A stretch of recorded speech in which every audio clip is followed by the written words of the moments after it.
A little bit of a breather from the crazy match we just witnessed, but now we head into a match that still has big playoff implications. It's going to be Vancouver taking on Atlanta. And Jake, we were just talking about how the Valley, that was a big win for them in standings. The Reign, even if they're favored, they need to deliver here today against Vancouver to keep their spot. Yeah, definitely. I mean, I do think this is a pretty advantageous match for them. I think the Titans have really struggled as of late, having some bright spots now and then, but not enough to really secure a lot of match victories. So I have to think of the Reign as a serious overdog here as the Titans trying to punch above their weight class. But I wonder if this Bastion sim is going to continue to come out. Honestly, I hope so. Please. Because as a player who loves strategy and who loves wacky compositions that are uniquely suited for a very specific situation, I absolutely love Bastion sim strategies. I think they can be really dangerous, really explosive. If your reaction isn't perfect on the other side, then you just get cut down by this ridiculous DPS that Bastion puts out. So I really look forward to dissecting these strats if they come out. So come on, Atlanta, give me a chance. Well, you look towards the Vancouver side, and now you have to say it's been a tough weekend for them where they've lost, of course, 2 matches. They're a team that has had to run more makeup games because of, playing less in the middle of the season. And one bright spot, though, at the very least here for Vancouver has been Shockwave, where Shockwave has looked good even when the rest of the team has been struggling, and you see he's in the starting lineup here and now. Yeah, definitely. Shockwave has been a bright spot. Initially we noticed him on the Echo. He was obviously a huge performer there, but then also it was on the Widowmaker, I think, recently, where he's really put his name on the hero, really started to be dominant. So I think, these are some ridiculous Echo stats, actually. So we see why we noticed him as an Echo player. I wonder if this is something that the Titans will lean towards, maybe even more so than the other teams. But if the meta stays similar from what we saw last game, where you're playing Ashe, Mercy boosted Ashe plus Sombra, I don't want to be playing Echo into that. I mean, come on, like a Mercy boosted Ashe will just destroy you. 1 headshot, 2 body shots, no problem. So I think Echo might be really tough to make work if that's what the other enemy team is fielding. However, I do think Echo's pretty good against Bastion Sim in the right circumstances. Yeah, I mean, I also think the other thing that hurts Echo a little bit, even though Shockwave is phenomenal at getting things done with Echo, way more than you'd ever expect, is that, you think about who Echo likes to clone, and, Sigma's been an often target when Sigma is in, but if you don't have a Sigma in the game, you don't have a Rhine in the game, you don't always have the greatest targets used for a clone the way you do when Echo has been at max strength, right? So, I think you're absolutely right when you talk about Ashe being a huge threat, but also just, the meta that the Echo is playing around isn't always favorable, even though Shockwave, admittedly, very, very good at the hero. Yeah, I do think you're in a particularly hard spot against the sort of Bastion comps that Atlanta likes to bring out. I think that is, Echo does good shield damage and can poke and do things like burst a Bastion down, which can be pretty effective responses to that sort of strategy. However, the copies, they aren't great. Sigma, it's a nice copy against Bastion. It can help you, but sometimes flexing the Bastion actually can hurt you, right? It just picks him up, gives him this high sight line. He's got that natural damage resistance. When he's set up in turret form or in tank form, and those things are going to be really effective against something like Flux that does percent HP damage.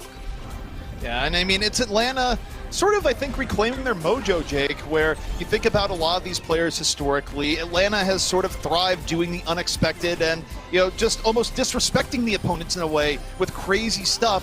And they got back to that in their match against the Eternal, where, let's not forget, they were 1 team fight away from beating the Eternal, and a lot of it came with the pressure that they're running with strategies like the Bastion. So it's a unique brand of Overwatch, it's a fun brand of Overwatch, and I really do hope we see more of it today. Yeah, I mean, who better than the Atlanta Reign to pull out a comp like Bastion Sim?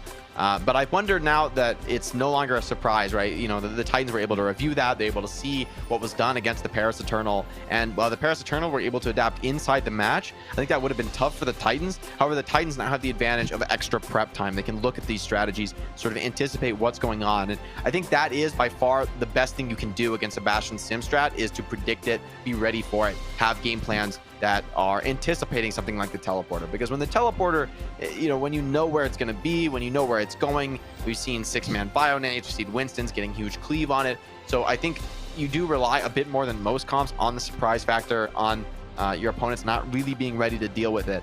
We'll see, though, if the Titans can actually execute on those adaptations, or whether that'll just be too difficult for them in this match, considering Atlanta looked like overall the stronger team looking at the whole season. So I do have a confession to make from yesterday, and it's simply because in my cast accept, the screen is a little bit far away, and the player names are pretty small. I definitely thought Elris was LR15 at a distance, and it was a pretty fun nickname, but I hate to disappoint people. It's going to be Elris for the rest of the cast today. Just how it has to be, even though I do think LR15 would be a cool name. Well, I actually heard it. I saw him posting on Twitter. I think he actually misunderstood the like lowercase L versus capital I. And I think it is Iris. But I think that's on him, you know, like I think that's I think we can call him Iris, but I think he definitely slipped up on that one. But it's a lovable mistake to be sure. But yeah, Iris. I'll go with Iris this match. I think that's his intention. I'm happy to serve that. You've convinced me in full. I mean, normally I'm pretty strict on player names, saying, if you want to be called that, maybe you should name yourself that. But you know what? I'll cut him a break. Coming into the Overwatch League mid-season, why not? See what the Reign are heading out with here. Vancouver still setting up, and the Echo out in play, but Edison on the McCree, ready to shoot it right down. I love this, bringing out the core hit scan like a McCree. This is certainly going to put a lot of pressure onto Shockwave. He's going to have that hit scan always attacking him. I imagine that's really Edison's job in this comp. Gator gets hacked, but it's not really the most impactful hack. It's hard to make something happen immediately. Vancouver, though, they're still staying healthy, staying ready to make this dive happen. Shockwave going to be struggling against the circumstances here. Has to be very sneaky in the Echo. Meanwhile, the Reign, I really like their use of positioning. They're not giving the Echo great angles of entry. And Edison could have finished off the Winston there. It was just a little bit off. KSA actually ate the flashbang there, saved his teammate, but now he gets rocked down instead. Atlanta make the charge onto point as it opens. Shredlock trying to get big cleave here, but everyone from the Reign is just so healthy. Iris and Masa doing their jobs to perfection. Masa, player I absolutely love to get in my ranked games, always dominates on main support, really consistent at just keeping his team alive. And I mean, that's a perfect example of that. The dive was kind of just toothless there with Shockwave pressured, forced to get the health pack. Dalton on Sombra. Well, he did charge a lot of EMP, but that really is what you're waiting for when it comes to the Sombra pick. You know, the neutral game, not so strong without the ultimate. However, you've got EMP, you've got Cole, Shockwave close to his ultimate. So this is going to be a tough one for the Reign. Masa still 15% off the beat. I just realized I went to repowder and completely forgot my glasses. That's a thing. But you know what, it's fine. Sometimes you switch it up. But the Reign, early hack on Talk, they're able to back out, drop the immortality field. Hawk falling immediately, Shockwave takes him down. And now the Vancouver Titans on a decent roll here. See if Vancouver still have no. Shut down by Gator. The Reign, they're just content playing in this corner, Jake, and winning these brawls with Vancouver. What a beautiful shutdown there from Gator. Shockwave tried to fly up, but Gator's timing on the hull was just perfect. Canceled that movement ability. Now Masa brawling both supports. Ooh, he gets cut down by Rolf, but it just doesn't matter at that point. With Moira and Lucio forced to fight instead of heal, there's no sustain left. And Atlanta, they haven't relinquished this point a single time so far. Shredlock has Primal and Karkar has Beat, but if there's one thing this Atlanta Reign comp can do, it is just DPS down a main tank. They've got Mei, they've got McCree. I mean, like, how many stuns? They have 4 stuns. They got an extra boop on Lucio. This is a brutal fight here for Shredlock, regardless of the Primal Rage. Reign at 76% here so far. Vancouver had a few moments, but not enough to take a fight here just yet. And now Shredlock, I mean, this is where you're in the Winston. You're hoping the Primal can be enough disruption. And oh, the Blizzard Eden! Big from KSA. Good opening here for Vancouver. This is not getting much with the Deadeye, blocked out. But Vancouver yet to get an elimination. The Reign so tanky in the back. Edison though, finds Shockwave, both DPS down. Shredlock, more cleave coming in. The Reign though, just so sustainable in the back. And it's Iris here, Jake, just making the difference. It's so much healing from the back. The EMP comes in, strikes 4, but is the fall through finally gonna be there? Iris finally falling, but you have respawns back on the way in now for the Reign. And this is getting progressively worse for Vancouver. The Reign are just too tanky. Yeah, trading 1 for 1, I have to imagine, favors this Atlanta Reign comp with the double shield. If those Orisa and Sigma don't die, and you know, Gator and Hawk have been a really consistent combo on the tank line, especially I think in the double shield comp, if those tanks don't die, they're just going to generate so much value over the course of the fight. So Dalton, while he did charge a lot of EMPs, the fact that Reign never gave up point control meant you really only had 2 chances to flip the point for the Titans, and they were both of the EMPs. Neither one was quite enough here, so I mean, I was honestly worried about this Echo comp. Shockwave might be great at the hero, but it doesn't make it a good pick, especially when you're playing up against the Lucio in particular. The fact that everyone's moving around a little bit quicker, you really do rely on setting up those big sticky bomb connections. And when, you know, people are getting boosted around, you're getting booped occasionally, getting pressured constantly by McCree, it is such a difficult job for Echo to do. But it looks like Titans are going to stick with this. Maybe it's their best comp in terms of scrims performance. No, the Shockwave actually going to come out on the Ashe this time. Really interesting. It's a very greedy choice here. If this doesn't get punished, I think Ashe is going to get a ton of value, potentially from the high ground. Yeah, I mean, the upside there is that in theory it gets value. The downside is that I think the Reign are just going to find a cubby hole to hide in and make Vancouver head to them and sort of make Shockwave play the sightline game. And I mean, the Reign, they're just not looking for a fair fight necessarily, Jake. They just want to roll over into Vancouver, and this far it's working. I mean, you got Winston out of the fight early. They heal back over, they get first control. That could have been bad. Drone is forced from Iris, so a little bit of a moment of weakness, but Hawk just charges in, and that's the punish I was talking about on the Shockwave. This Ashe hero is actually great when the enemy hides in a cubby. You can throw those big dynamites in, but what I'm more worried about is when the Reign just charged forward with Moss's speed boost. Just how do you survive on Ashe? And I think this is Dalton just forcing point on Sombra. I actually love this play because it pulls the Reign out of the spawn camp. It buys space for his teammates. Yeah, I think it's a smart play there, but it's just one step of many now required for Vancouver. I mean, the Reign are in a great spot for the next play. And okay, that's what you gotta do. Iris getting taken down immediately. Shredlock just jumps in, the ball through is there. And now the Reign, they lose Gator immediately. Just Hawk left on the front line, and all right, well, Hawk gets down Shockwave. Maybe I shouldn't be saying just Hawk. Gonna drop the Flux, and he's still alive. Still at okay HP, gets Shredlock. Hawk is his own front line. Oh, and the High Noon is going to buy a ton of space. Hawk can now back off. Iris almost here. He's got Amplification Matrix as well, so a lot of sustain coming in. You might need to see Dalton commit the EMP here. Oh, and Edison gets the early pick as well, so I mean, the point control just stacking up for the Reign. Oh, the Titans, I think they've missed their window now. That was a masterclass by Hawk. Normally, you know, Sigma's pretty vulnerable when everyone else is down at just the last, you know, tanky piece on the field, but Hawk was maneuverable there, Jake. Kept the Reign in it, got key pickoffs, and they don't even lose the fight. Yeah, and I talked about this Ashe pick being a very greedy choice, and this is why. I mean, Shockwave only 60% to Bob. He's been getting heavily punished in this round. Always attacked by Gator and Hawk. They're not letting him get the value he's hoping for with those big dynamites. Dalton's EMP, though, should be a good setup, but you don't have the best targets for it. May and Orisa aren't really the heroes you're hoping to find. But this looks big. No, not at all. EMP in from Dalton, hits 4, but Masa drops the beat. It's not time to save Verster, but it saves everyone else. Shockwave out, the Reign have even. Shredlock uses Primal, still goes down, and Primal or no, you don't really want to fight to the Supercharger, so a lot of it goes away, and okay, Edison chased it down, pays with his life, and Vancouver now in a much better spot, about to get their first flip. Yeah, we'll see if it's enough to bring the round back into contention. Surely this is a one-team fight, though. The fact that Atlanta, though, they haven't even backed off. And, well, KSA out of mech, he's going to be right back in it as I say that. Shockwave almost has his first Bob online, but, I mean, look at Reign. They're sitting on almost 4 ultimates right now. You'd love to have a sound barrier, but there's no EMP on the side of Dalton, so it's not such a big deal. The challenge is getting value out of stuff like a Blizzard against a dive comp. It's not necessarily easy. KSA has a big advantage in terms of eating that up. But if you just find a 1K with any of these ults, I just feel like you're winning this map right here. Reign in a great spot, and that's an even better one. You take down Shockwave, the lifeblood of Vancouver. You give yourself the 6-on-5. KSA looking real low, has to drop the self-destruct just to get life back on the back. Reign able to dodge it. Gator finds Karkar. Edison working on the side, gets down Shredlock. And this one just about done, Jake, as the Reign look as dominant as we expected them to be. Yeah, Bob comes in too little too late, I think, out here, though. Gonna get Flux to the ground. Reign just chilling a little bit. Another touch comes in from Karkar and the Lucio, keeping this point in contention. Gator doesn't feel like his team needs his commitment to participate in this fight.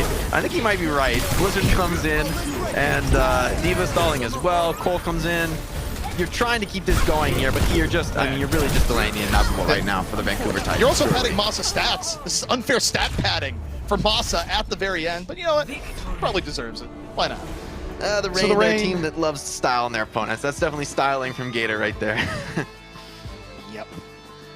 So, pretty good stuff there from the Reign. I mean, I respect Vancouver for trying to run the Echo, but I think you painted a brilliant picture about all the issues they would run into trying to run the Echo into Atlanta, and you know, at the end of it, it worked out about as expected. Atlanta dominated.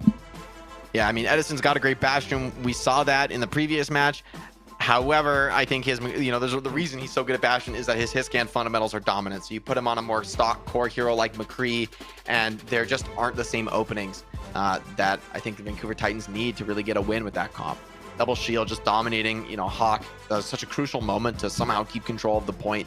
I think maybe the Titans could have done that with an EMP commitment from Dalton, but he tried to save it, ends up getting punished big time. Just too clean, frankly, from the Atlanta Reign. This is dominant. That was what? Both of those rounds were 100-0s. So just a complete shutdown here on map 1.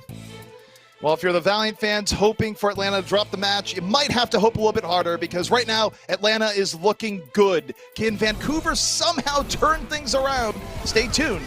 We'll find out.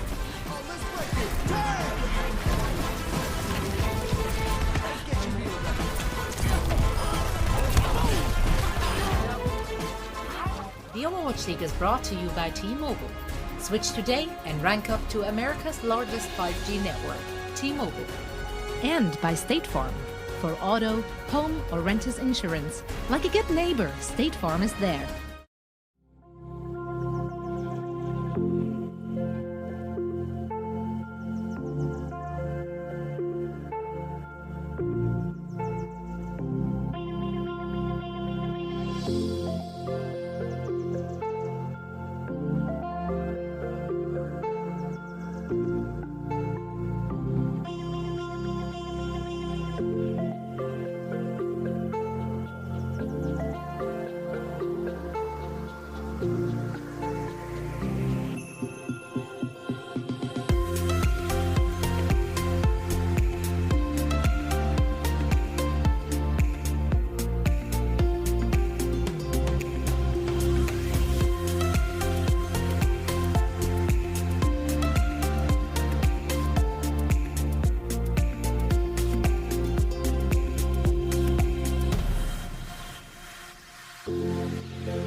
The Overwatch League is brought to you by HyperX.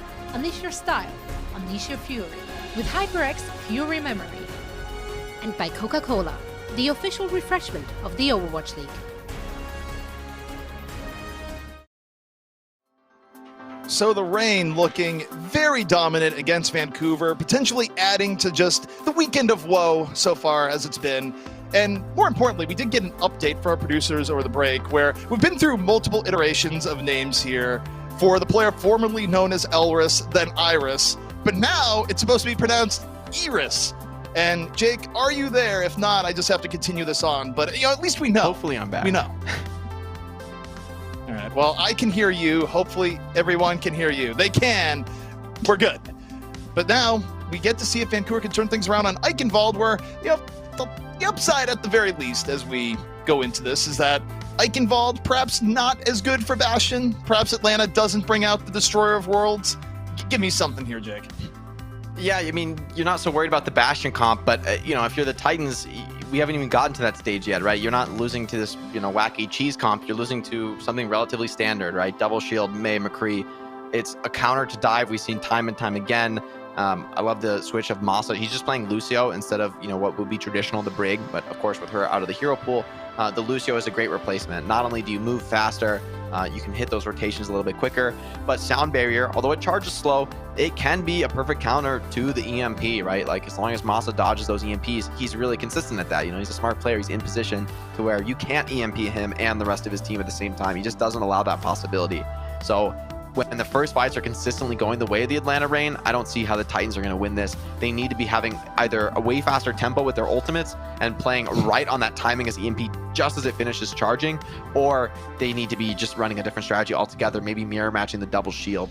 Also, I'm worried about the Titans. I mean, I don't love the Ashe pick on that second round of Oasis. I feel like it was asking a little bit too much to keep an Ashe alive in a dive comp, right? You have zero support to sustain an Ashe. Your Lucio Moira want to be getting aggressive in that support comp. So I like the comp from the Titans now. Going to go over to a more traditional double shield meta. This should give a little bit more support to Shockwave, allow him to succeed. Alrighty, so we'll see if Vancouver is able to make any serious adjustments here. I kind of feel like there's almost a villain arc there for Atlanta, where you're up against an evil empire here in an extent from the Vancouver point of view, but you haven't even forced them to reveal their true form, where they're just sitting here playing you standard. You haven't earned enough respect to be hit with the Bastion yet, is almost a situation that you just described. Yeah, and if anything, now the Titans, all their prep, all their review of what Reign did last time is worthless, right? They're just running a different comp, playing a different strategy, and subbing in Saucy now to play. It looks like Hanzo. I think there's still flexibility, of course, on the attacking side. You might switch it off, but I love Hanzo McCree here. That Sonic Arrow is really annoying, particularly for Sombra. And the amount of damage output Reign has here in this comp, they're going to absolutely destroy shields. This is going to be the Mei, actually. So just trying to get Saucy playtime, I think. That's what this looks like if there's no actual strategic switch here. Which, that's a rough spot to be on the other side, right? The enemy team's just switching players really for the hell of it. Yeah, especially coming from Atlanta. I mean, some of the other teams would do it as a rite of ritual. But now both teams getting to it in the Reign. They shrug off the initial neutral push, but Iris gets found by Shockwave early, and now the Reign, they have to win quickly or not really go in at all. They're down too much healing. Gator ends up falling, and unless Hawk can be the hero, which he can't because he's down, that's going to be it. It's Shockwave. Woof. Yeah, Ashe really taking over in this comp. I mean, Shockwave showing that it's not his ability on the hero, it's the comp around it. So now that he's enabled to succeed, he's got this double shield to play behind. Then he really dominates, getting a ton of ultimate charge that fight, 2 huge dynamites. And now Reign, I don't know if they're going to be ready for how quick he has this Bob available. The Reign, again, not going to be a whole lot of chill. They just move in. Hawk goes in for the point-blank rock. Vancouver, though, backing out a little bit. Shockwave's already built up a Bob. I'll slow things down at least a little bit. Vancouver rallying around the Bob as immediately falls. The Reign, though, still pretty healthy here, Jake, as they look to rotate around. Both teams have AM matrices here, so this is going to be that crucial moment. Players are going to explode very quickly. Both ults out instantly, and they're both just brawling with the raw damage. And Vancouver ends up being on top. Shockwave again neutralizes Edison early, lands a great dynamite that does immense amounts of damage, and the Reign are just losing these decisive fights. Yeah, Shockwave came so close to dying there, but somehow won the flank fight against McCree, a hero who should be dominating when he catches Ashe on the flank. So nice work from Shockwave, winning in an unfavored little moment on the flank. Now Vancouver Titans, they bridge the most difficult gap. They've got EMP, they've got double tank ult. So this fight is all but a formality as long as the initiation is decent. Hack out early from Dalton. On to Masa, the Reign though still pretty okay. They had to use that. I didn't see the damage come through. I think somebody must have canceled that from KSA. That's painful. Might have.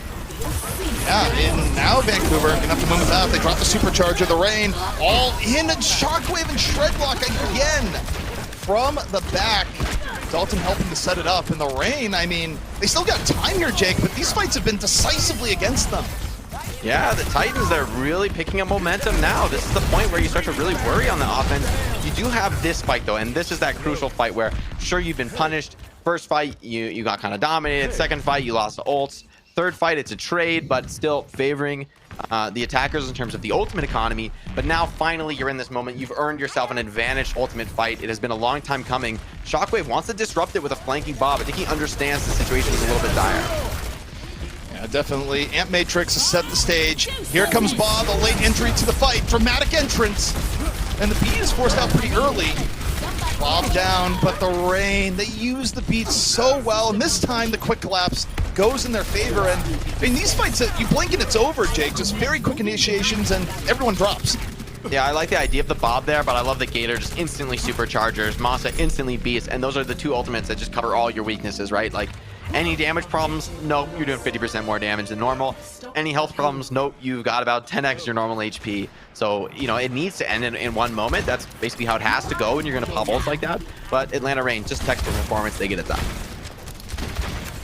So the Reign, they are down quite a bit in time. Vancouver showing their strongest signs of life yet in the series, given how tough map 1 was for them. Now Dalton close to an EMP, and Atlanta real close here. But the problem is Dalton doesn't have it yet. Edison moves in and gets taken down mid Deadeye. Hawk though in the front line still there. Gator and Hawk very healthy. And we've seen this tail from Atlanta so many times before. Dalton's seen enough, drops the EMP. But still good for the Reign there, Jake, to survive long enough to force the EMP. Yeah, and the EMP is the very final moment of the fight, which means Dalton has absolutely zero EMP charge going forward. Edison is going to get poked. Dalton, getting a little bit risky there. If Edison found a headshot, that would have been a kill. So a little bit of a dangerous game Dalton's playing, but I guess he needs to play on the edge a little bit. Titans still have 2 tank ults to use and a beat almost online for Car. So this flank from Edison, ooh, if he finds one, even just one is enough here. Dalton in the back. Saucy getting poked down pretty early here. Edison getting... Ooh, that was between Dalton and Shockwave. They double-teamed Edison there, and Edison just couldn't find the final shot. Now the Reign lacking DPS options. Shockwave falls. Not bad from Saucy, but Vancouver, they're all in. This could be bad. Atlanta, they're stuck here in the point. This is where Gator and Hawk exceed, and Hawk drops 2! Oh man, that was not the entry! That's exactly what Hawk was looking for! Hawk just taking over this game now, exerting his will, and oh no, the late pick onto KSA. So now you're in a situation for the Titans where you have to come across this bridge, and the most difficult part for attackers is usually this corner right now, but KSA is still dead, so you really won't get a fight until those final moments. KSA gonna switch over to the Diva, but I think this is just a desperate attempt to eat the mail. I like that idea, but if the Blizzard does get off, they are in a world of hurt. Saucy hanging on to it. The beat is out. The Blizzard is too. It's not Eden. It's over there, and the Reign simply just going to push on through. And you know, I got to go back to a few fights ago here, Jake. I have a tip for the entire Overwatch League. If Hawk and Gator head into a corner, don't chase them. Just don't. They're too good in close combat. Yeah, they're really great at working together, maximizing value, and, you know, having that confidence to commit even when you don't have all your teammates alive. You still believe, you still pop the ultimates. It started with Iris popping that, popping that amplification matrix, and then the Flux just led to a snowball of kills, all for Hawk. And look, he's got another one, so quick to charge it. Walks out, takes down KSA immediately. Everything going right for Hawk. Although Shockwave in the back, you take down Hawk and Gator like that immediately. That's fight over. And this has been a really big round for Shockwave, all things considered here, Jake. Yeah, definitely. I think the Reign are missing a hero to really challenge him. I think McCree and May are both heroes that have a little bit better matchups against the Sombra, but they don't do too much against the Ashe unless McCree can sneak up on the flank. And, you know, as we get to third point, that's the hardest point, I think, to sneak up on an Ashe. You can just play these uncontested angles. Dalton as well, onto the Junkrat. I love this. Now I think the Reign's comp is in real trouble, but oh no. Okay, He's been waiting this whole time. He's on the payload. Surely not, ZP. Surely not. They don't realize yet. No, they realize. I think they realize heroes, now. They can make it. They can make it. They're I don't think there's any way this works. They're just gonna go, why is McCree here? Of all the heroes. Classic. Hey, give it a shot, you know, sure. But now I think you're in real trouble for the Atlanta Reign. I think Junkrat is the perfect choice here. This is a great spot for Junkrat. You're just pushing into spam all day long if you're the Atlanta Reign. See, Gator almost dies just coming out of spawn there. And that's just the power of Junk plus Ashe. This is basically the most spam you can run in the game without tapping a Bastion into the comp. See if it's enough. The Reign are definitely heading in with a lot of firepower this time around. Eating the Blizzard, though, that'd be a good start for Vancouver. Deadeye from Edison needs to be respected. Oh, gets KSA! Big moment here for the Reign. They lose Gator early, and Hawk's down! The front line decimated. Shockwave from the side again, Jake. And that's going to stop the Reign from finishing out here on Eichenwald. Yeah, I love the switch by Dalton over to the Junkrat there, and I think Shockwave just all around long was really delivering. I think Reign's comp, that McCree and that May, it does make Sombra's life hard. It does put a lot of pressure on the Dalton, but the fact that Dalton had even a decent round, and it means Shockwave is relatively uncontested. He can really carry, and well, that does put a lot of pressure on him. But if there's one player on the Titans that you want in that pressure role, it's got to be Shockwave. So signs of life here, but they still got to make it happen on the offense. This is where your coordination is really put to the test. The Reign, though, they are going to stick with this McCree May. So having a lot of confidence in this comp, really not wanting to deal with a Sombra, or at least wanting to make her life more difficult. But I do think this is pretty hard, though, to deal with an Ashe uncontested. She's going to be getting a lot of damage, a lot of headshots. She doesn't need to play defensive or careful because there's no other long-range threat pressuring her. Now, you've mentioned this space that Shockwave has inherently because of the composition that the Reign is running, but now that we've swapped gears here, it's the Reign on the defense, and you're running the Mei that can sort of control the flow of battle a little bit more. Do things at least get a little bit more difficult for Shockwave so we can't do this as consistently? Definitely. Well, offense, you don't have a position like this, right? This is a natural defender's moment where you're just sitting in the back, enemies pushing into you, and it's a shooting gallery. I mean, you do need to connect those shots, but it's just a lot easier. Whereas on offense, you're going to be feeling the pressure. You're going to be forced to fight in close quarters. And that is where the Ashe can particularly struggle. It's on Shockwave to really open those angles up for himself, find the uncontested flanks. They do exist on this map, so it's really on Reign, I think, to be watchful, to not allow those moments to occur. So I'm looking at Masa and Edison in particular to try to shut down this Ashe. And it is going to be Ashe again. There was a moment of suspense where, you know, set up everything around the Ashe and then Shockwave goes Echo or something. But nah, I don't think Echo would really be the play here. So we'll see how Vancouver goes in on the attack. Remember that they had a very good defense the first time around. We'll see if they can channel that into their attack. Shockwave right now looking, but there's the wall. Shuts him down for a little bit, and that's enough for Dalton to get caught in the back. Shockwave, though, the dynamite on the top does enough to Hawk, and now Shockwave, a great vantage point, Jake, to really land some damage. Finds Iris. I stumbled for a moment there. I had to remember which version we're calling him, but it's Iris. Shockwave is a huge performer here, but I'm not sure it's going to be quite enough. Well, maybe it will be, though. That pick by Dalton onto Gator is massive. QC Masa knows how rough the situation is. He goes in for a kill of his own, but there's no way really you're going to go for that 1v3, 1v4 on Lucio. So the Ashe just absolutely took over that fight. And, you know, for the Reign, they're not switching anything, so they still have confidence in this strategy. I think it started all right for them. That Mei wall was perfect. They got an opening pickoff. But the problem is that over the course of a long fight, this Ashe just does so much. You need to be not just getting one pick off, but I would say 2 or 3 at the start of the fight to make this Mei and McCree pay off. And Atlanta, well, that's a good start. You take down Shockwave, you've dealt with the major threat. And now this is going to let Atlanta, even though their point A defense was tough, they're going, wait, can we do it again? Can we just head back to point A? And they're kind of doing that right now, Jake. I mean, this is one of the places in the game, it's absolutely a great idea to do this. And I love it from Reign. They do not let these 3 players survive and spawn. Cart is pushed, door is going to open, but Reign win another team fight right in front of the enemy spawn. And honestly, knowing the Atlanta Reign, I don't think they're going anywhere. I think they're going to fight one more time here. And you're going to have to beat them right here, I think, to get them off this spot. Yeah, I mean, this is just a head coach Brad classic. He's been doing this for as long as I can remember. And look, I like this style of aggression. I think it's something that generally throws teams a bit off guard. You can get punished for it, but, you know, Atlanta's good at mitigating the risks. Oh, Dalton going sicko mode with that kill. It's still a fight here. Not what you see often from Masa, but Edison returning fire, finds Karkar. Both teams down to Lucio, and hate to catch a flashbang in the face like that. Yeah, I don't think that was bad play from Masa. I think he should win that fight, and he should take it aggressively. Dalton just tracked perfectly at point-blank range, and that's the start of a great fight for the Titans.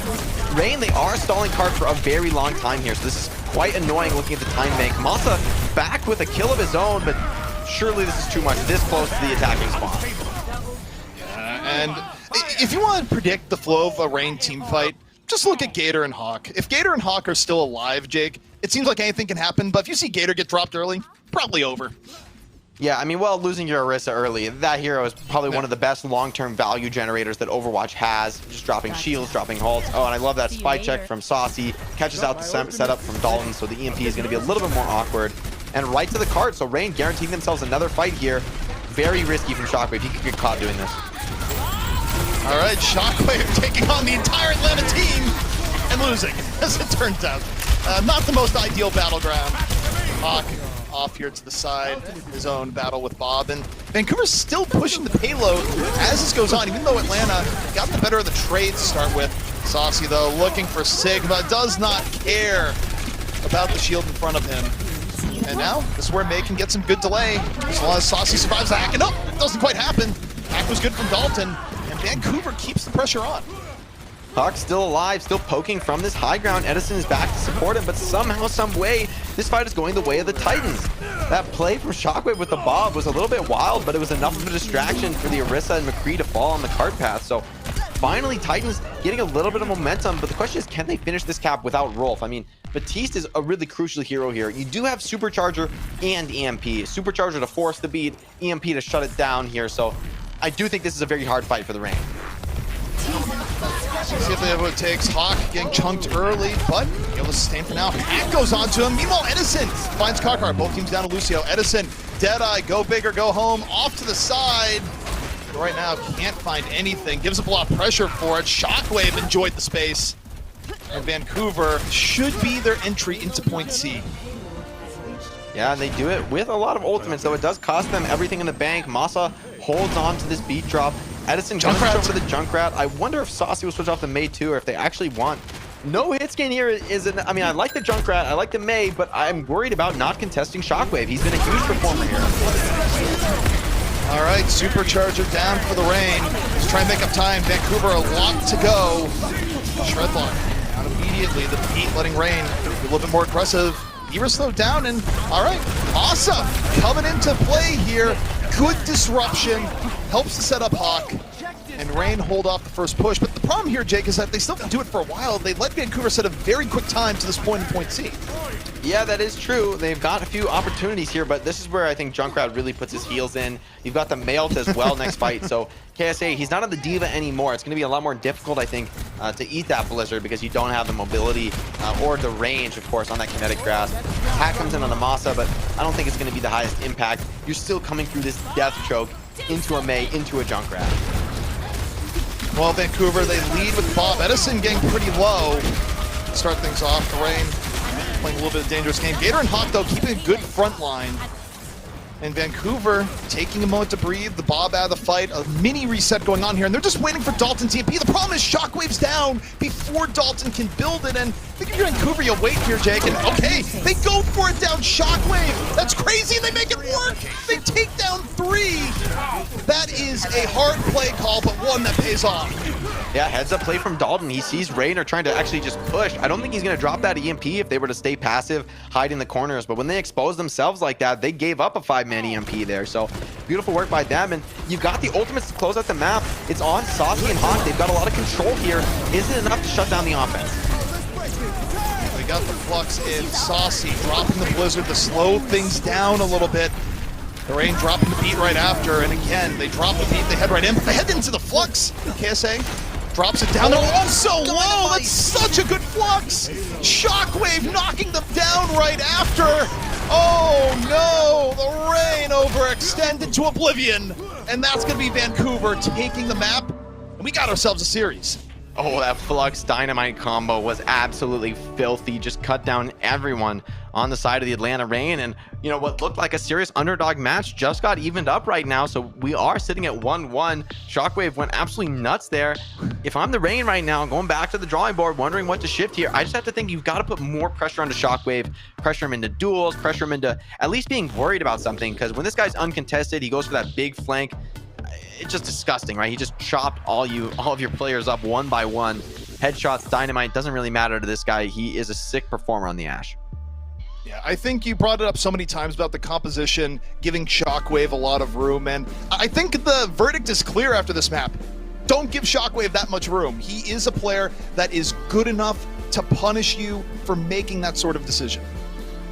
Yeah, and I'm also thinking back to that moment where Dalton was able to cut down Masa with just point blank tracking on Lucio, which is actually incredibly difficult. Lucio fighting at point blank range is going to win that fight almost every time, but somehow Dalton just too cracked, just absolutely cut him down, and that kill meant no beat available. So I mean, you can't really, that's not only as a kill that you're almost never going to get on Sombra, very difficult to execute, but it's also super high impact because the Reign had a ton of ultimates there. They definitely wanted to invest beat, they wanted to commit, fight in the spawn where their May and McCree are most dominant at close range, but because of that kill from Dalton, the snowball just went crazy. Well, the series is all evened up, and if you're just tuning in, wondering how it happened, we got you covered. Watch Point is right after this.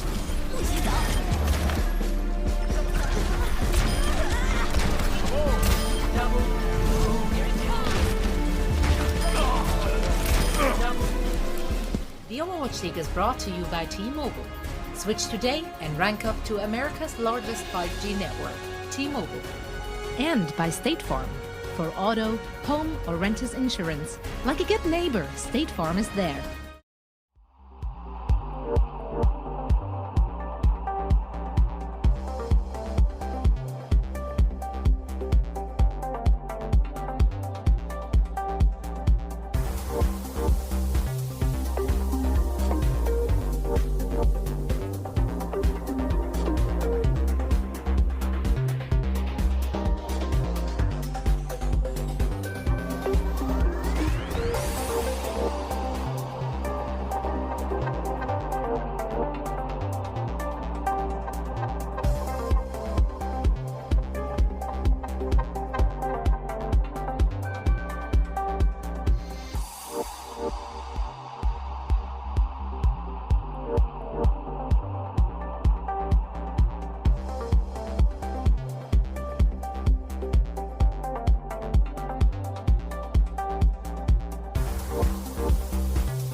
Welcome to our game break presented by Pringles, Wavy, Zoe Costa and Reinforce here at your service to break down all the action. And the Vancouver Titans just managed to tie up the series 1 apiece. Now, let's discuss how they got it done, but we have to head all the way back to map number 1, where the Atlanta Reign actually walked away with the W. So, of course, Reinforce, what exactly did they play which allowed them to edge ahead? Well, they had a nice game plan coming into it because we've often praised the Vancouver Titans on their control map so far this weekend. They played it twice and they look good doing it when they're playing this dive composition and getting some good value. But the Atlanta Reign, they had a nice game plan going into it, obviously prepared for the Vancouver Titans. So they're playing this double shield composition with Edison on the McCree and Iris on the Baptiste, and they're just peeling backwards. That's all they're doing. They're just letting the Vancouver Titans come to them, and they're letting Edison have so much free reign, no pun intended, on this McCree and just getting so much damage in. So the Vancouver Titans, they're having a real problem of actually reaching the Atlanta Reign without taking so much damage from Edison to begin with. So you're seeing Shredlock jump in and he's, hanging out at the corners, but he's getting poked down so much. And the Titans are not fully, engaging all out. And so therefore it's very hard for them to get so much value from this dive composition. So the Atlanta Reign with a nice game plan to counter the Titans. So I do wonder, Yeah. just looking at Oasis here, do you feel like it was a compositional change which was needed for the Titans to actually close in the distance, or do you feel like it was just a more strategic approach and like how to set the engagements up? I mean, when you're playing Shockwave on this Echo, I do feel like you could have, played more all in. Essentially, I don't think the win condition is to, play the corners, try to force Atlanta Reign to the point, which they were doing. I think the win condition is, well, okay, they're playing Baptiste, they're playing McCree, and they're playing Double Shield. We're not going to win if we just sit by on the point and, try to force their move. I think at that point, you have to dive in, or you actually have to match the Double Shield, and you got to pick your poison. There's no right answer, but you got to go for either one. I didn't think the Vancouver Titans they weren't too dedicated to just diving all out with their dive composition, and therefore they just kind of got poked down over time. Yeah. I think the major difference that we saw between map 1 and map 2 was the adjustments that the Vancouver Titans made. The Atlanta Reign didn't change anything between map 1 and map 2, but Vancouver Titans, they were originally playing this like very dive all-in composition, like Johnny just said, with a Lucio, Moira, Echo. That's a lot of burst damage, but not a lot of sustain, so that's why they needed to go all in. They made an adjustment going into Eichenwald of putting Shockwave on this Ashe, and then bringing the Baptiste as well. So you can see how much damage Shockwave is doing. 13.3k per, throughout the entire map per 10 minutes. And then the eliminations, 32, only 6 deaths. And he's just doing so much work. And what the issue became for the Atlanta Reign is they didn't switch up their composition. They're still running the Mei. And when they have that, they don't actually have anyone who can contest Shockwave. And that is why you see him getting so much value time after time. And I really want to praise Vancouver Titans, not only for their compositional changes, it's just because of the way they're playing it as well. They're being very smart with their ult economy. They're working around. They understand what their win conditions are, and they know how to play around the Mei. So big props to them, because we've always said the biggest issue with them thus far this season has been their adaptation mid-match.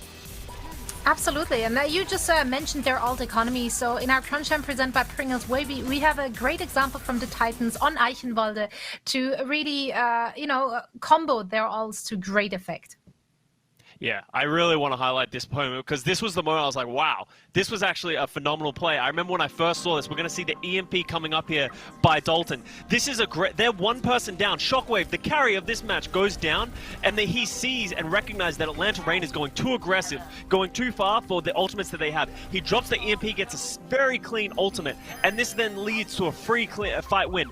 They then disengage from a mail and a sound barrier that the Atlanta Reign feels they have to do, and then KSA hits this enormous gravitic flux. That's a 6-person flux, very rarely seen, and they end up going on to close it out. This is just phenomenal team play by the Vancouver Titans, and it's just what you love to see. I mean, we just also knew that flux was coming as well. We were calling it out as it was happening, and just like, oh no, this is going to be a massive flux coming in as well. And I do like Vancouver Titans. They've improved a lot this weekend, because the main complaint in the pre-show that I mentioned was that they were playing too many compositions. Dalton and Shockwave didn't seem like they had ironed out the hero pool and didn't know what to play. But now in this matchup, okay, you go into Oasis and you have a pretty good strategy in mind. You know what you want to play. Then you go to Eichenwald and you have it all figured out. Dalton's going to stick on the Sombra, and we're going to enable Shockwave on this Ashe. So now when they have a set game plan in place, you can see the improvement immediately. And then, combine that with the ultimate usage we just took a look at in the crunch time, the Vancouver Titans are looking a lot better, and with an actual chance of taking down the Atlanta Reign. Well, I'm very interested to see if they can continue in that fashion, as we're heading over to Volskaya, where Atlanta Reign really put on quite a show yesterday with their Bastion Portal strats on A, and then absolute Widowmaker Slaughter on point B. Let's see if we see maybe a remake of that, or if they come in with another strat to take down the Vancouver Titans. We will find some answers very soon, as we're heading on to map number 3, and for all the action, we send it back to CP and Jake. The Overwatch League is brought to you by Pringles Wavy.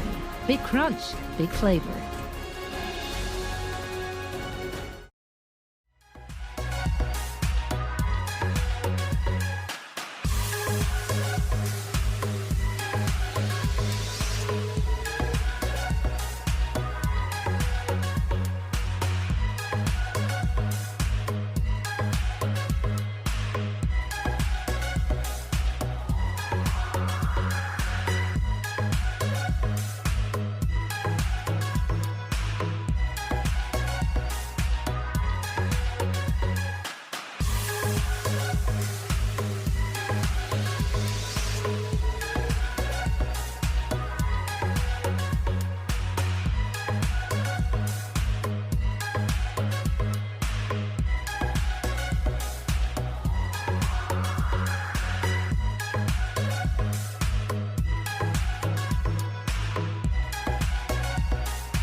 Well, you heard it from the desk. Vancouver doing everything they can to enable Shockwave, and it's had great results. The question I pose to you, Jake, as we look forward to Volskaya is, what does Atlanta do to shut down Shockwave and reverse that entire paradigm? I just want to see a mirror match here on the Ashe, you know, regardless of the other comps, whether you're going to run a Mei or whatever other hero, Sombra, besides the Ashe. I just want to see an actual mirror match when it comes to Shockwave's DPS, because I think part of what made him so successful in that last match is he's fighting McCree at mid to long range, which is a very hard fight for McCree. Sometimes you're just going to get dynamited on McCree and you really can't even fight in that circumstance. Other times you're just going to get chopped down because Ashe just does too much burst damage. So I think whether it's a Widow or an Ashe, I do want to see like that core backline hit scan that can actually take a 1v1 versus Shockwave. And whether you necessarily, like, not that you're going to like dominate him, he's having a great game, but just the fact that he's worried about that 1v1 is going to slow him down a lot. He's not going to be able to take these super aggressive, greedy flanks. He's not going to be able to just sit still and focus your backline down. He has to worry about getting cut down by an enemy core hit scan. And McCree, I just think, is a little bit more anti-Sombra focused. I think the focus should be a little bit more on Shockwave after his performance that last map. You know, I think you hit the key word there. And the key word is greed. Is that if you have at least a threat to challenge him a little bit, it's a difference between, I'm going to tunnel vision this person and I have no threats to worry about, versus, wait, if I keep my attention on this person for too long, maybe I end up falling to Edison on the other side who has a good beat on me. Whereas, you know, as you mentioned, when you're running the McCree, even if the McCree is starting to shoot you, you kind of have that, you know, 1 second window to react, change focus to the McCree, but all the while you were being greedy looking at other targets. So, you know, I completely agree just with the idea that even just throwing out something that theoretically can take down Shockwave will be an improvement over what they've had so far. Yeah, and Edison right now floating on the Widow. I'd love to see that option. I think Widow or Ashe suits this map perfectly fine. Although Titans looking like they want to go back to the dive comp, which, to be fair, didn't work out for them so well last time. We'll see what they actually end up committing to, though, because, you know, this is offense, so, you know, everyone trolls the casters and spawn. One of the great joys of being a professional player. Yep. How often were you guilty of that, is the question, going back Constantly. to it? Well, no one did it as much as Muma. Muma, I think, played Sim about 95% of our time in the lobby, the pre-fight lobby. There's always this moment. So there's also been metas where Genji was never played, and you'd see a player that used to be Genji just always pick Genji and spawn as if, like, just wistfully looking back towards a better time for them. But As if hey, you could it's will all him cyclical. back into viability. Yeah. But hey, he did come back into viability for a time, and now he's not as viable and also not in the pool, so that's why we're not seeing him. But now Vancouver out on the attack. And it is going to be a mirrored Widow duel, which, you know, is pretty common on Volskaya Industries. Time to see what Edison's really made of. This is the first chance he's had that, you know, 1-to-1 duel with Shockwave, who, you know, needs to be shut down, I think, for the Reign to be confident in the outcome of this series. Edison on the side right now. Nice damage onto Sigma. KSA in some real trouble. The upside is that the Rainbow's ready to go. And okay, Sigma, his head just being exposed on both sides. Hawk getting the treatment that KSA just got a moment ago. So now the Reign having to give up a little bit of space as both Widows. A presence here so far, but no key pick off just yet. Yeah, I would think Shockwave has a little edge here because the Sombra is able to scout Edison, but Saucy on the Mei gives a major tank fight brawling advantage to the Raid. So I think the Titans, they need to be the ones to open this up. Edison, he doesn't have to play too aggressive here. He can sort of bide his time, let his teammates Mei do the work.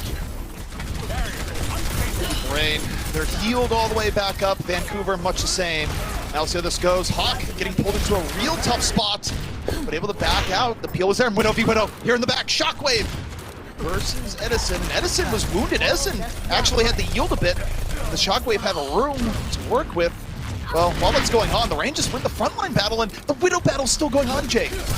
But wisely, Edison, he's not forcing the issue. Masa comes back to help peel, and I actually love that intelligent plays from Edison. Each time he gets body shot, he doesn't force a risky issue there. You know, it's a lot more difficult, right, to hit that headshot than to just get finished off with a body shot or yet worse, SMGs.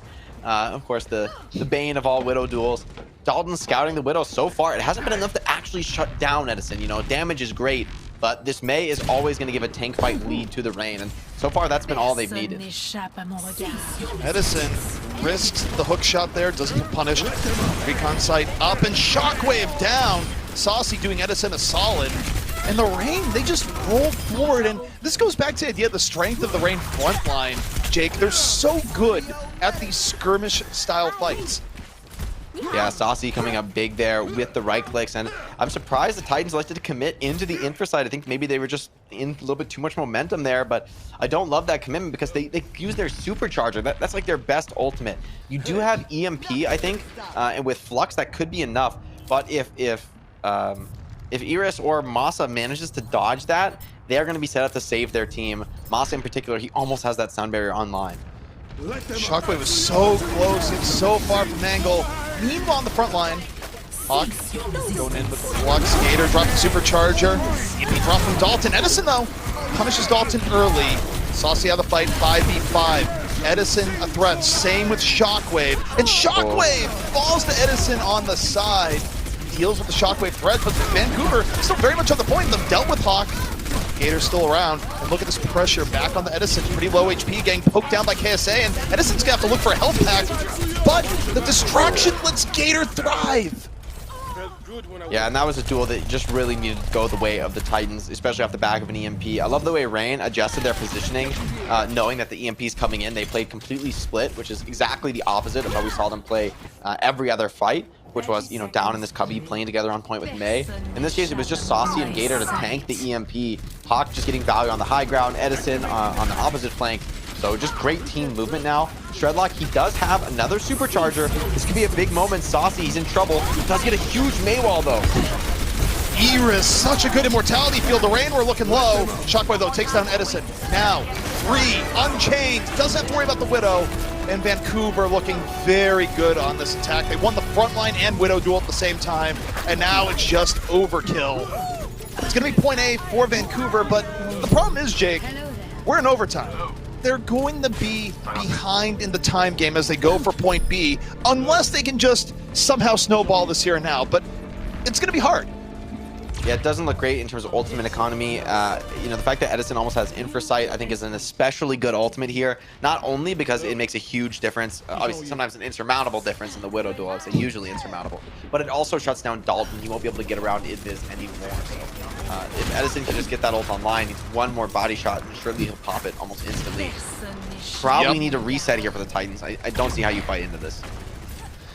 They popped immediately. I mean, if they'd somehow bursted down Gator there, they definitely would have had a chance, but Gator was able to get away, and Vancouver right now just riding out the Infrasight, still not having to go for the full reset. Atlanta didn't really push their luck either, but they are holding on to Supercharger, and Gator's just going to use this as soon as Vancouver thinks they have a shot. Dalton heading to the back, looking for the Widow, heavy pressure on Edison, but look at the peel! Masa forcing the Sombra back, and the Reign, they haven't had to use the Supercharger just yet. Yeah, early Flux come out, but Gator managed to still get that supercharger off, has the fortified course to protect himself. Hawk survives as well, so looking at a great position now in the defense. I love how patient Gator was with that. You said he was going to pop it early, but he waited such a long time, and now it's going to be a full reset. So even though Dalton has this EMP, he can't really commit right now. Yeah, surely not anymore. There's no way, even with EMP. I like the wall there towards the end. It just made the cleanup all the more decisive, and also just look at all the economy that happened there for Atlanta, where you look at the ults now, they're in such a good spot for the next fight. Shockwave makes the switch over to Hanzo, which I think is just an attempt to have that extra burst damage to help follow up the EMP. I like it as a short-term swap, and I guess maybe you're living in a short-term universe right now with only a little over a minute left to push. So this is a bit of desperation though, because now Edison going to be essentially unchecked. Hanzo, those changes to his arrow speed, it's very difficult to win the duel. I mean, every now and then you can catch a Widow off guard, but if Edison knows you're there, it's not something you want to peek. And now the Reign, they're holding back. They know it's up to Vancouver to make the first move. Waiting for Dalton. Dalton going for Edison, not looking to set the EMP early, gets Edison off the one-on-one. Gator already down, the EMP yet to be invested, and this is so good for Vancouver. Yeah, that sort of early pickoff before the EMP comes down, it makes all the difference in the world. Reign now having to just drop the beat just to get back on the point. Saucy holding onto a Blizzard, but I think Reign, they're in delay mode now. But if they can get the clock to 0, I think they're pretty happy with that result. 25 seconds, it is a long way from 0. Vancouver, the beat is out, everyone super healthy. Hawk is alive, Moss is around, both been great at delay, but this would be something else 14 seconds left. Atlanta, how much clock can you kill? Not enough. Nice work from Rain to stall, but as you said, it isn't good enough. Really impressed by Dalton this series. Those early pickoffs, when he has EMP online, he doesn't tunnel vision. He doesn't force the fight to come out first because he knows Masa is hiding in some corner where it's impossible to EMP him. If you drop the EMP early, it's just going to get countered by Sound Barrier or maybe by Immortality Field. So because he has the confidence to go for that early pickoff, his team's in a much better position in the post fight. They don't have to worry about a Widowmaker picking them off as they come to follow up the EMP. So right now, Rain hovering over basically a full mirror match to what the Titans had played previously. And honestly, I like that. I think the Mei, while it gives you an advantage in the tank fight, I don't think that's where the Rain are hurting. I think their tanks are playing well, generally winning engagements. I want to see more help for the flankers, more help for the DPS, and that's where I think the Sombra comes in to scout enemy hit scan, to charge that EMP. I think it's just a little bit more efficient and consistent than Blizzard. Now, we saw there that Dalton didn't have any fear about going in on the Edison one, the Widow. Saucy, of course, in terms of just dealing with the other side, you know, there's a world where Saucy could go in and Shockwave, but between the two players, how do you see that one-on-one matchup panning out right now? Because I feel like Shockwave has been on such fire today, and Saucy just stuck on projectile that I don't know if that's a win for Saucy a lot of the time. Well, yeah, I mean, I think generally it's hard to get that solo kill on anybody playing Sombra, but I think this is Saucy's time to shine, right? He's been stuck on Mei thus far as we've seen him in the series, so this is a hero that I think has a little bit more of that raw skill potential. Of course, Mei has, you know, the headshot right clicks that Saucy's been great at, but this is a new skill, right? We're testing his tracking ability, and no, you played dive. Oh, baby, you asked for it now. Atlanta Rain switching instantly over to the Bastion. Jake, Vancouver's worthy. Atlanta has deemed them ready to just receive the Bastion strategy. We'll see if they have the answer. Atlanta waiting for the teleporter setup. Edison on the Bastion. Sideshow was hoping we wouldn't see it again anytime soon, but it's back, baby, just one day later. And the Bastion set up and good to go.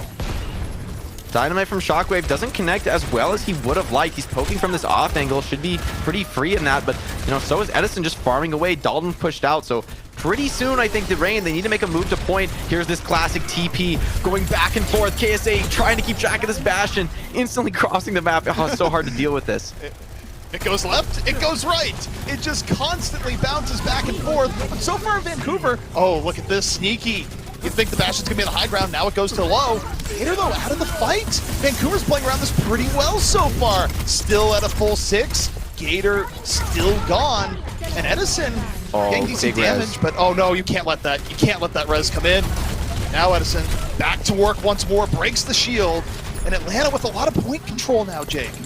And they're just using this teleporter so liberally, being so difficult to catch despite a dive comp. You're not ready for the Bastion. I mean, the way Shredlock just moved in, I don't think he thought Edison was where he is. He just couldn't even get his Primal Rage off. He got burned so fast. And tank form even available if it needs to come out. And that's a nice EMP though, shuts down Edison. Now Dalton sets up the EMP, and that's enough to deal with the Bastion. And are they going to evict Atlanta? They deal with the Bastion composition. They stop the teleporting Nightmare. And now 2 minutes left remaining. Is Atlanta committed to the Bastion here? Is this something you could even swap at this point? Well, I think the reason you commit right now is you've got very powerful ultimates. EMP is really the only answer that the Titans have to that shield wall that Saucy can deploy on Symmetra. So I think this fight is going to be extremely difficult. First fight is actually not generally, I mean, it's a good opportunity for the Rain, but because the ultimates were online, Titans win that. But now it's Rain's turn with the ultimate advantage, and they've got 5 online. Saucy hacked again. It's going to delay, but the TP still got out. But both supports cut down by Shockwave. Oh, just one wouldn't have been enough, but getting both at the same time is absolutely ridiculous. Yeah, that was very decisive, and, you know, time not looking so good now for Atlanta. They come in with the swagger of the Bastion. They leave 3 minutes in the hole. The ultimate situation is looking good, but they can't have that happen again. And I think they tried to TP right into Shockwave here, if I'm not mistaken. Just absolutely cut them down with the Dynamite. Both, you cannot lose the supports playing this Badger comp, right? You need the fights to go long, so there's nothing really worse than losing supports. Once again, Shockwave on the flank, trying to get more value. Hawk, nice pressure though. Pressures out this Ashe, cannot allow him to be free. This is a supercharged Bastion now though. Yep, down on the low ground, finds Shockwave, a huge pickoff, and this time Edison just carving through Vancouver. Shockwave rose back into the fight, but I think too much damage has been done. He's still got the sim shield for good measure, and all right, tank form hang the point B. Does this qualify as a snowball situation? I don't think they're going to force it. I think it's a lot better on point A, right? You've got that large open sight line to TP back and forth to different high grounds, you know, both strong positions. You don't see that same circumstance on point B, but I love the adjustment. You know, whereas before I was worried about dueling Shockwave, I think when you have dive tanks on the side of the Titans, that Rain can just focus those tanks so hard, it's going to be hard for Shockwave to get value. First fight, though, should be good for the Titans. They do have EMP plus Bob. There shouldn't be an answer to that for the side of the Rain. If an EMP is good here from Dalton, this fight should be over and done with on the offense. A little bit tragic there. Good bionade from Rolf, but the rest of Vancouver is still setting up. EMP, though, hitting 5. Dalton, or Edison, just slept and eliminated after getting hacked. I mean, take his entire bank account, why don't you? As Vancouver just follows through quite nicely. Yeah, I love patience from Shockwave here. That looked like a juicy Bob, but he knows it's not necessary. He just holds on to it for next team fight. And you do really need it, right? With not too many ultimates to work with, the Bob makes a big difference, especially there's no Ana, there's no Sombra on the side of the Rain. They don't have those traditional hard counters to the Ashe ultimate. So I love the choice by Shockwave to save it. That patience might be really rewarded there. Little nice finish there from Karkar. Of course, the stage was set by the rest of the team, but you love to see it. 2 minutes now left for the Rain as they try and keep Volskaya in contest. Right now, heading straight up the middle. As well. Yeah, they just head straight in the middle. They drop the early Ant Matrix. Shredlock ends up getting a little bit shredded in turn, name notwithstanding. Dalton out of the fight early. So the Ant Matrix opening good. Eagers drops even better Immortality field. Lets the Rain heal back up. Now Vancouver, they drop the nano on the Shredlock. It goes a little bit deep. 200 HP in the Rain. They have a great disengage, Jake. Yeah, support's playing really well on the side of the Rain. Idris does fall, and we have a pause in this crucial moment. This is that sort of pause that I think can really be pretty scary to work with. Looks like the admin is saying it is an auto pause. Somebody has DC'd from the game. Potential internet issue here. Interesting. Karkar says me. Karkar says, well, that's interesting. Probably if he's not already him. back. So maybe it is a very short-term issue. It could have been just a momentary blip. Yeah. So as a player, when you deal with a pause, regardless of the reasoning, does it really affect the fight as it's going through to give players that extra time to sort of evaluate their situation?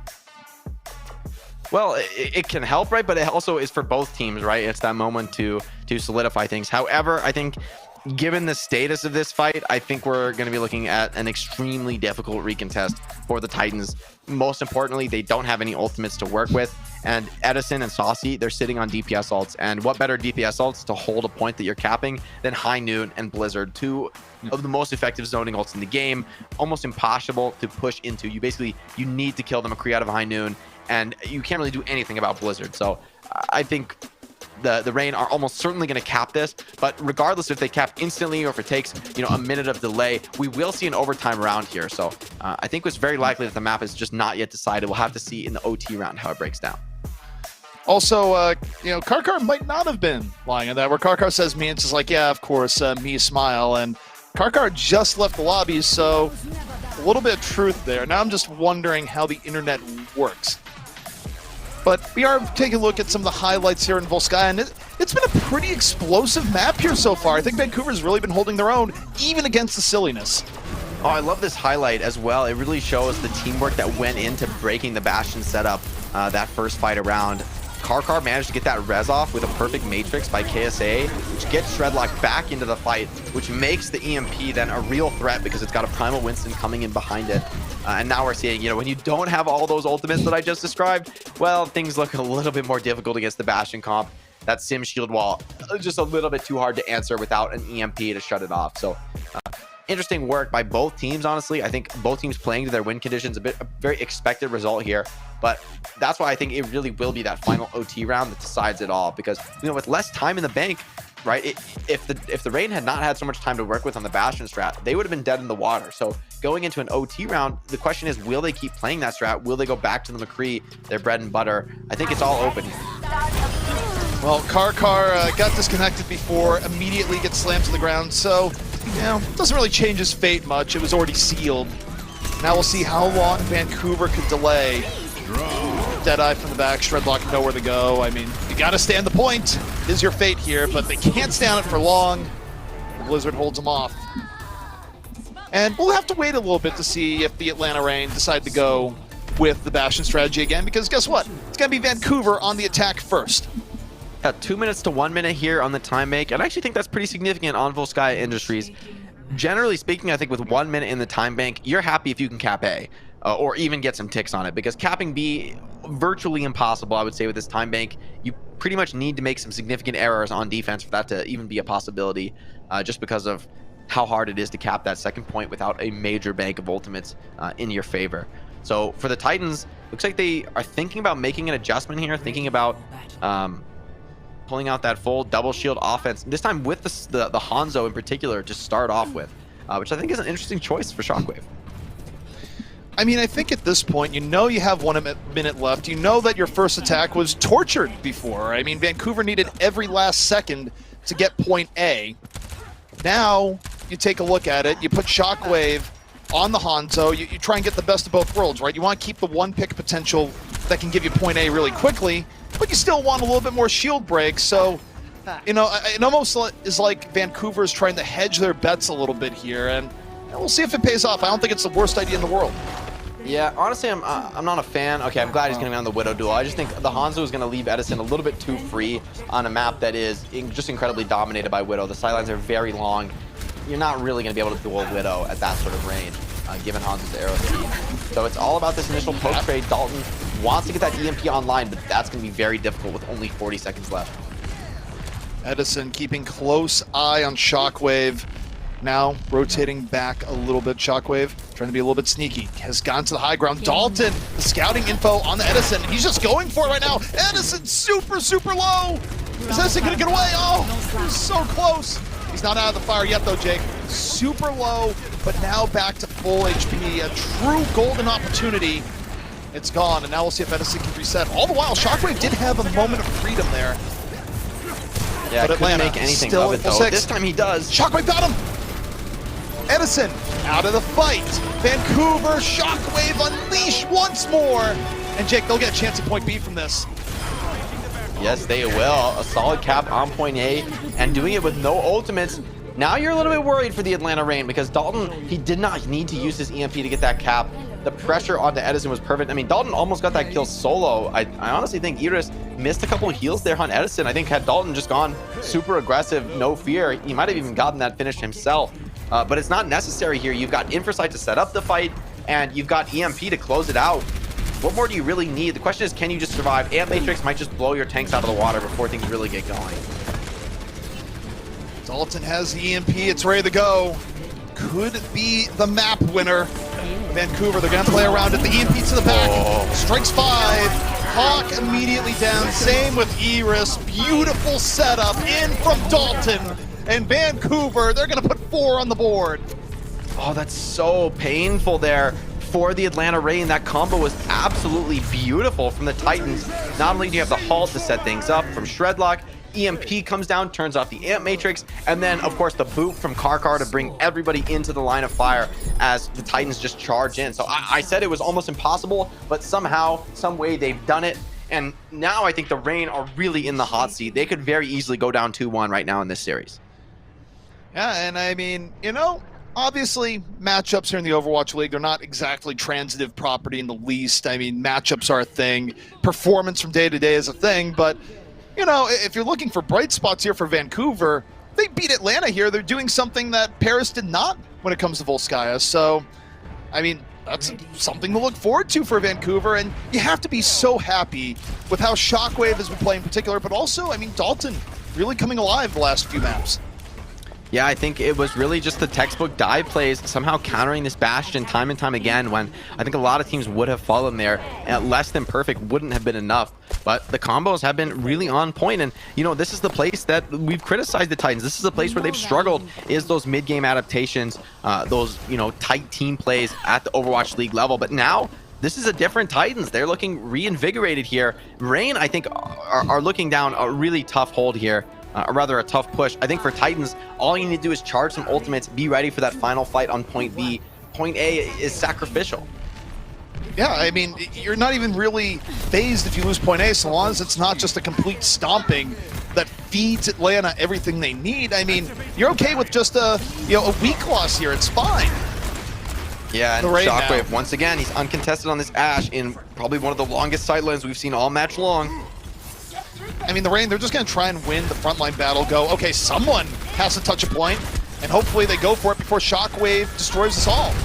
It's kind of what they're looking at right now, and so far, it's going to give them 1 tick for free. Bionade, though, and Gator and Hawk, this fall through going to be there. Instead, they're looking at Edison. Edison rolling back, somehow able to get away from Shockwave, still under pressure, was down to under 30 HP. Rolls away, now looking for the Winston, snipes down Shredlock. Edison should not be alive right now, Jake. Well, alive he is. Saucy and Edison doing the work, cutting down the tanks. I do think this is just enough now for the Titans. Like, they got 80 EMP, which is really the most important ultimate here. Reign, they've got an Ant Matrix, but that's not really the best ultimate against a full dive squad, especially a team running D.Va as They're well. going, So look. the Reign are just all in on this push, though. Don't let Dalton finish off this EMP. Just end it right now. They take down no. Shockwave immediately! The pace coming in from the Reign! The resurrection, though, is there. They have to take down Shockwave again. Deadeye in from Edison. Vancouver taking cover, but Shockwave finds the opening. Massa out of the fight, and that's bad. So close to an EMP, and Dalton strikes! The EMP down the middle, hits 4, and this is where the timing really plays a difference here, Jake. The fact that the Reign had an extra minute now plays its hand as they have 43 seconds left to go and another fight to turn it. Yeah, definitely still possible here for the Atlanta Reign. The EMP, the most crucial ultimate, I would say, in this dive defense. But as well, I want to praise the Titans supports here. Rolf and Karkar are holding on to their ultimates in a fight that looked pretty sketchy, right? 89% on point for the Reign. So that was definitely a bit of a close one. At least you still have Nano now to enable Shredlock. Bob's going to come in as well, and that Nano Winston plus Bob combo can be really explosive. Shredlock, the sneaky spot off the Nano. Getting good cleave, forces out the beat really early here from the Reign. Hawk, though, the Flux is ready to go. Saucy in the back of the Blizzard. The Reign, they kind of want to wait a little bit more towards the point here. Saucy looking for the freeze. Dropping the Blizzard. A little bit of space here. Hawk, Flux, Vancouver again. Backing out. They know they have a little bit of room to give here on the point, but Hawk is dropping right down. Gets blown up! Gets blown up by KSA! Didn't see it! KSA is down, but that's such a good trade. Saucy in the back. He's got 2. That's so impactful. Edison on one side, Shockwave on the other. Vancouver bouncing around. Shredlock, Shockwave. They've done it. Vancouver hold the Reign off, and they are 1 map away from what would be an insane upset, and also really good news for the Valiant. Yeah, definitely Vancouver. They are excited right now, feeling themselves. Shockwave in particular, 2 Bobs in that last fight. Starts the fight with a Bob, the Bob gets killed, he brings him right back. It's just an incredible pace of ultimate farm. We didn't get to see his POV there, but he's definitely pumping out damage if he's dropping 2 ultis in 1 fight. Ashe is admittedly one of the best heroes in the game to do that because you can charge ultimate while Bob is currently out on the field, which I think is unique across all the heroes in Overwatch. But, Shockwave, he's making use of that utility. Give him the Mercy boost. He's certainly a performer. And once again, the Reign, they fall short with this May McCree into Shockwave's Ashe.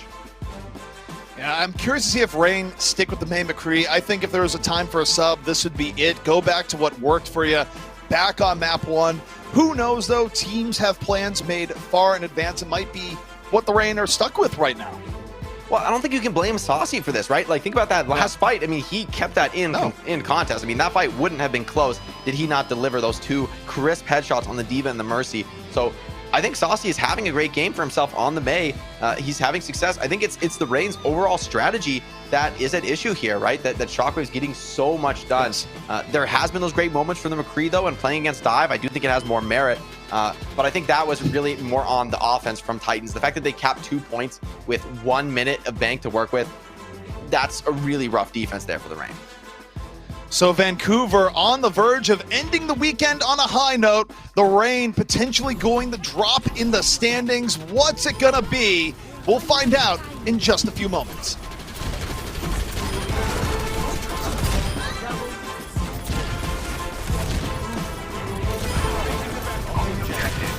The Overwatch League is brought to you by T-Mobile. Switch today and rank up to America's largest 5G network, T-Mobile.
You know, people are talking a lot about wheels lately, but I'm not sure any wheel of prediction could have quite looked at this. Vancouver up 2-1 over the Reign. Crazy individual performances coming out from pretty much the entire squad, especially though from Shockwave, where Atlanta has found themselves in a bit of a rut.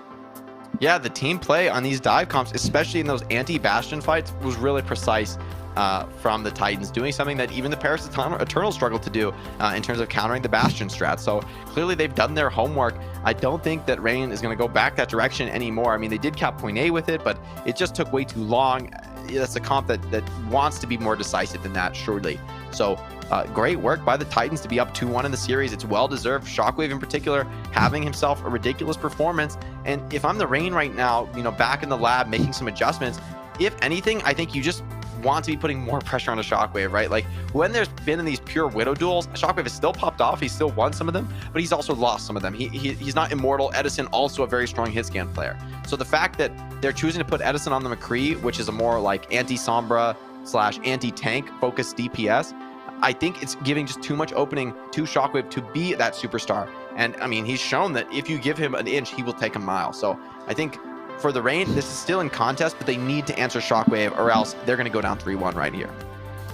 Yeah, and I think the takeaway has to be here as you're looking at Vancouver where, look, I don't think it's a surprise that you talk to people in the league. I don't think a lot of teams look at Vancouver being on their schedule and going, oh, that's going to be a tough game because, you know, the reality is this is a team that's struggled a lot. I think you'll take a look at this game and you have to realize that, you know, for a team that's been evolving, if you're up against Vancouver, you still have to game plan well enough to neutralize Shockwave because as one of the emerging stars of the league, he's really proved that he can take over a game if you do not isolate him in an appropriate way. Ready for battle. Yeah, and right now they're hovering over the double sniper composition, which I think actually makes sense here on Route 66. I think it's one of the better maps for this Widow plus Ashe. Now we get to see what Dalton's made of on that core hit scan roll. He had some really impressive moments for me on the Sombra in particular, but oh, here we see what happened on this flank. Oh, is this just... Oh, are you kidding me? Oh no, the absolute brain on this man. That's how he's surviving this fight to get the second bomb. Love it. How do you break a man's ankles that hard? I'm not even sure how Edison was able to walk back over to the point. Oh, just dirty. Either way, we're heading now it's time for the pure next... mirror here. I'm excited. Yep. Well, Oh, no, the Reign... Saucy over to the Sombra. Interesting. Yeah, mirror's broken. Gonna be Saucy on the Sombra. Edison on to the Ashe. Vancouver, though, think the gonna be support running comp double sniper. enables the DPS comp, though. Reign can play fast here. It looks like they don't want to, though. They actually would rather take the mirror Fab Zen trade, focus on shield trading. Saucy on to Echo? Really? Well, this is some confidence against First double hit sniper. scan? Yeah, I'm worried about Saucy right now. I mean, maybe he can make it work, but this is hard. I mean, this is just gonna be like one of those sci-fi movies where you see a ship just dodging lasers left, right, and center, and then just exploding in a blaze of flames. I don't know. You know, Godspeed the Saucy here. We'll see if it works out. Yeah, well, I think he's waiting in the back, trying to get some sort of big flank. He does pressure the tanks pretty heavily. Cart is slowly moving forward. Reign needs to get it past this choke point. Big flank from Dalton, though. Oh, he gets one. Dalton taking down Masa immediately, and Saucy just gets cut down. Edison gets a revenge right after. Now looking for Widow. And no, just not enough HP there, Jake. Yeah, just SMG down, no support there. It all started off with a two-piece from Dalton. Great work on the Ashe. It's the first time we've seen him on the hero this series. He's been just, you know, on Sombra duty all day long, but you know, he's an incredible hit scan player himself. So I think this is a comp that actually shoots the Titans' strengths. They want a full hold here. They want to end this series right here, right now. I think they can. Also, I think Saucy realized the futility of that approach immediately, going off the Echo, the Sombra. A good move. A little bit late, but still better late than never. Kind of a lot late though, because you're almost halfway through your time bank. You have no EMP to speak of. You're about to get infrasighted by Shockwave, which is also going to reset your gameplay. So Saucy's in a very difficult spot right now. See you later.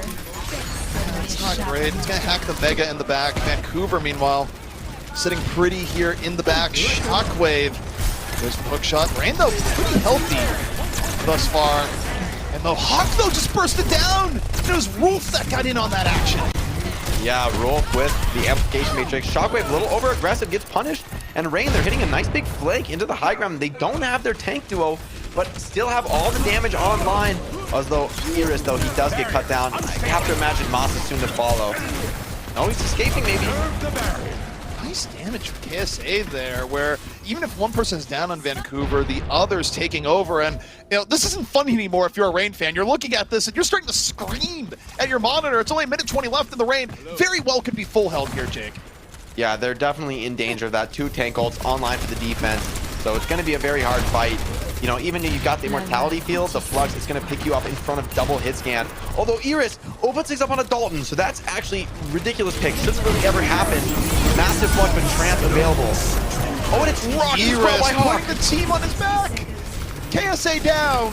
And everything going well for the Reign this time. I don't think Vancouver can bring this back unless Shockwave just goes mental. And even then, it's not going to be enough. The Reign get through point A, but you know, Route 66 is a map that you need a lot of time, Jake, and the Reign just lost a lot of it. It's true, but the way that they won that fight, I think sets themselves up very well for success in the future. Saucy getting, you know, he's going to buy the time that he needs to actually get that EMP online, but the fact that they didn't need to commit their tank ults and that Vancouver actually did use them for, you know, no success, oh that's so critical. And look at this pick off from Iris. Absolutely huge onto Dalton, aided by Saucy with the scout. But Hawk's Rock onto KSA, oh man, that was a massive one. So the fact that you just shut down that enemy Gravitic Flux, crucial for setting up this next team fight ultimate advantage. And now I think eyes have to be on Saucy here. Oh, okay, Saucy nearly goes down. What's the EP? Iris though, Shockwave neutralizing Saucy by forcing him out, taking down Iris. Hardcar's down, Reign looking to stabilize, but Dalton off the flank! The dynamite! That's enough. I love the hammer and anvil there from the Titans. They left their DPS on the backline high ground and then sent both supports, both tanks to do the flanking pressure. So the fact that they were able to hit from both sides in that moment, I don't think the Reign were ready at all for Dalton and Shockwave on the high ground. They just got cut down. You know, I'd love a world here where Dalton just called for the pause. If the pause was just, I want you to think about what that dynamite just did. I just blew you all up.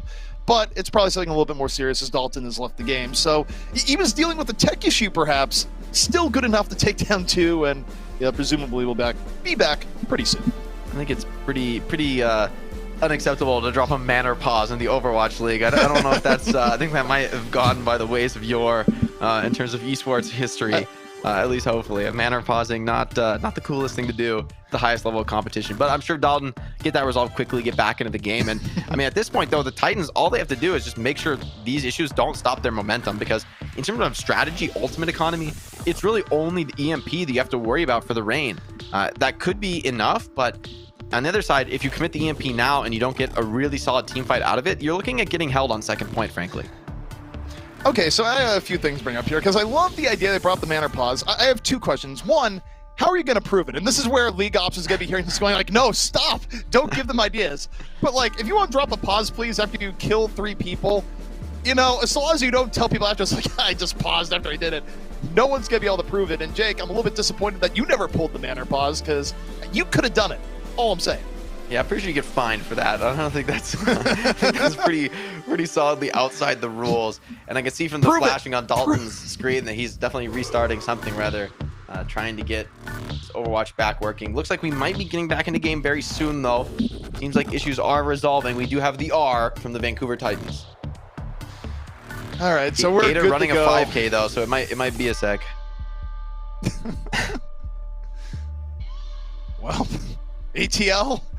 As right now we're just trying to confirm the status of the rest of Atlanta and if they are truly ready to go or not. You know, that's the one downside, of course, in online play is that players just kind of disappear sometimes. Like, you get pause and it's like, wait, can I go to the bathroom real quick? Oh, can I just go get a drink? And then it's just like, wait, it's like herding cats trying to get everyone back on the same page. But yeah, we definitely couldn't do it without the League Ops folks in the back line, you know, keeping everybody corralled, keeping the games moving, as it looks like both teams have dropped R, so maybe we'll be getting back into it momentarily. And just looking at the ultimate economy now, it is going to be Reign with the EMP, and this has to be a massive EMP. Dalton has Bob, but there's really no other ults to speak of for the Titans, so this should be a second camp as long as Saucy can find tanks and supports. theoretically, there's no strong counters to EMP here. However, Saucy, this has been a rough game for him on Sombra. This is the moment to really redeem that, to, you know, let go of the pressure, I guess. It's also kind of been a rough weekend for him on Route 66 in general. Not playing the Junkrat, we didn't get to see the return of the tire that really never was. But we do have the EMP, and Saucy, it's a long setup right now, pretty split from the rest of his team. Rain taking a long time, and they're going for quality here, Jake. Well, I think that's the right idea because, you know, one mistake is going to cost you dearly. So just play it slow, take the initiation with your tanks, force the enemy to come to point, and here, very nice EMP, cuts down Rolf. A little bit greedy to stay in like that, but he makes it work. However, Dalton strikes back, and Bob's already down, did not get EMP'd. Oh no, this is going from bad to worse. Yeah, the EMP hit enough people, but the follow-through wasn't there. I think Atlanta just got a little bit too cutesy with their positioning there, Jake, where they were going for the longer rotations, and, you know, Saucy went for the EMP they saw, and all right, now off the Sombra, add May back to the pile, but is May the pick here with a minute left? I like the switch over to the dive, actually. I think this is a great way to punish this double sniper plus Babzen. Very, very greedy strategy. However, now I'm wondering why is Saucy on the May? I would rather see him, you know, back on the Sombra here. And oh no! Masa dies in the setup. It's not the worst kill in the world because, of course, Lucio has one of the quickest respawns. You know, he can just wall ride right back into the fight. And realistically, we are looking at a one-fight scenario at this point for the Atlanta Reign. So this Shredlock, this Supercharger, it could be the final nail in the coffin here of Atlanta's chances. 30 seconds remaining. All right, Vancouver, they hold here. The odds of the upset go up dramatically. Gator off the Orisa, onto the ball. A little bit of a distraction into the back. Edison under real heavy pressure, taken down quick. The Reign looking for it now, and Saucy, the main DPS, but Gator super low, Hawk super low. The healing just isn't here. Iris not connecting with the bulk of his team, and Vancouver just punishing. They take down Iris, Saucy's out of it. Gator and Hawk just don't have the health anymore. And now, Jake, this could be our reality. Vancouver is setting themselves up so incredibly well to take the series. Edison finds one, but Rolf sitting on a trance that I don't think he has any intention of using here. A couple of respawns do come back in. The lamp shot from spawn from Iris. Doomfist Saucy, he needs to find a kill, but it is dodge. Nice moves by Karkar. Gator finds one. This is actually still close now because Masa, if he can get this sound barrier online, oh no, he gets cut down though, so it's just not enough. You know, at some point we're going to need a stat line of just how many heroes Saucy has played on Route 66 over the past 2 days. Add Doom to the pile there, and, you know, Jake, when you see a team swap heroes so often on a map over the few days, does that somehow indicate that, you know, maybe the map wasn't scrimmed on as much, or maybe a team just hasn't found the answer? Because given how composed Reign has looked over the past 2 days on other maps, the Route 66 I find a bit lacking thus far. Yeah, I think it's a, I mean, you don't have to be an expert in the game to know that if a team is constantly changing their strategy without a lot of success, that they aren't really confident in anything that they're running. Now we're going to bring out the Reaper May, at least hovering over right now, as we check out this replay from Rolf, who was an absolutely massive clutch player in this final team fight. Love to see it from Rolf, of course.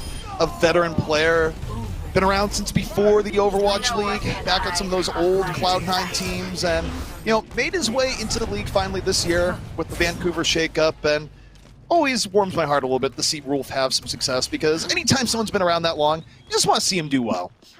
Yeah, and as far as adaptations go, honestly, I like this from the Reign. You know, so far they haven't found the right answer, so why not go back to something that basically suits your team's natural style? And this is a map where you can make this Reaper May work, especially the opportunity to hit a spawn camp fight. So if Titans, if they're not ready for this level of aggression, they could be punished pretty heavily here. Shockwave already has started the Echo, which I actually think is suited really well to deal with this comp that Reign is running. Oh no, Shockwave's just uncontested here. Yeah, I don't think Atlanta wanted to deal with the Echo here. This is chess being played versus checkers right now for Vancouver, and yeah, like I said, I just don't think Atlanta, it kind of reminds me of the idea of, like, I'm just straight up not having a good time right now, as Shockwave very much is having a good time. Over to the side, 62% ult charge already, and Gator's just down. Yeah, nobody's able to look at Shockwave here. This is what happens when you don't run a hit scan.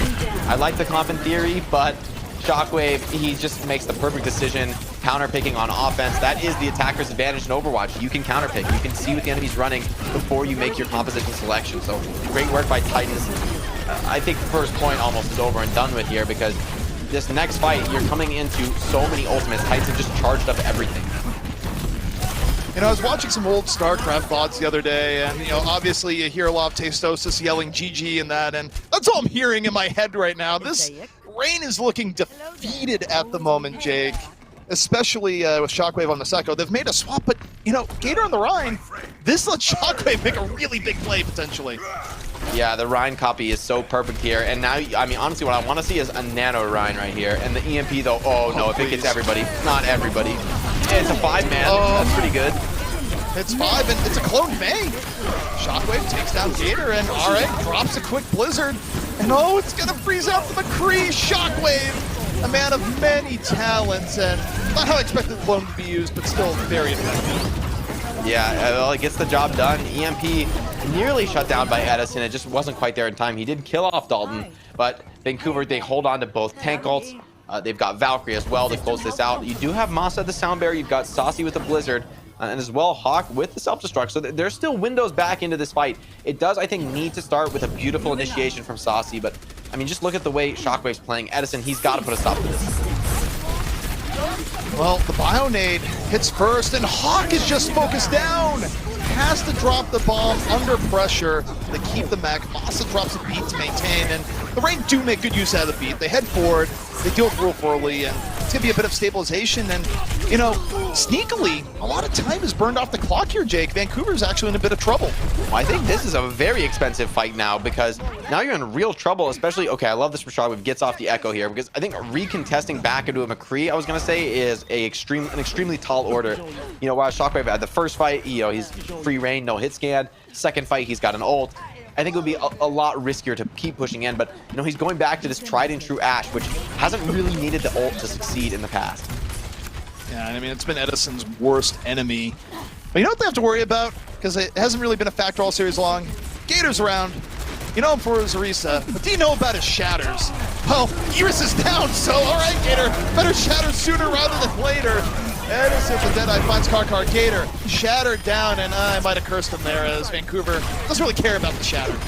Yeah, I just got completely stuffed by KSA's shield on the Sigma, so nice work there. And Dalton just started that fight off, somehow finding a pick-off on the enemy Moira, so Iris just wasn't able to do anything in that fight, and the Moira, you know, is so critical to this whole idea of your composition that you're going to brawl in a small room together, you know, use that Moira cleave. So that's a beautiful pick off from Dalton, and he's got another EMP. This could be the end of the game. They're all together. Right here, ZP.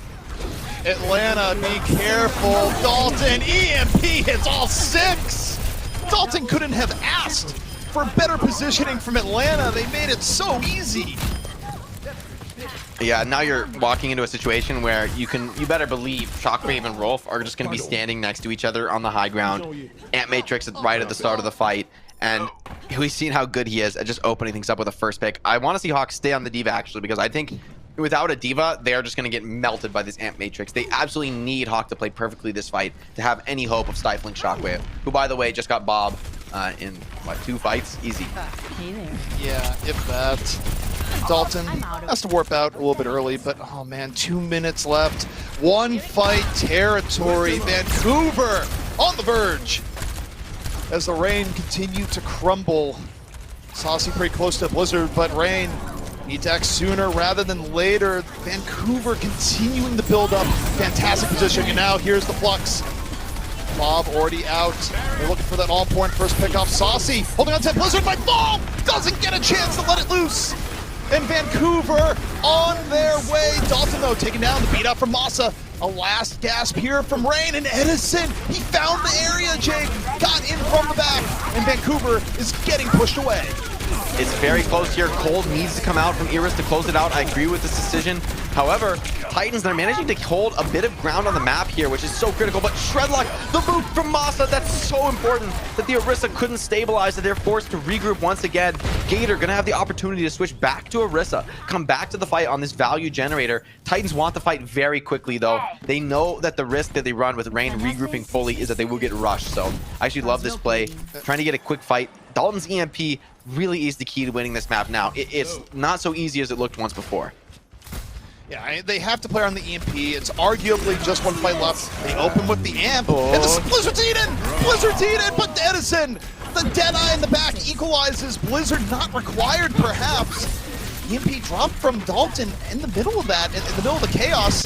I think as the Deadeye came down, so Vancouver, they don't have that anymore, but Shockwave taken down. Edison is keeping Atlanta in this game.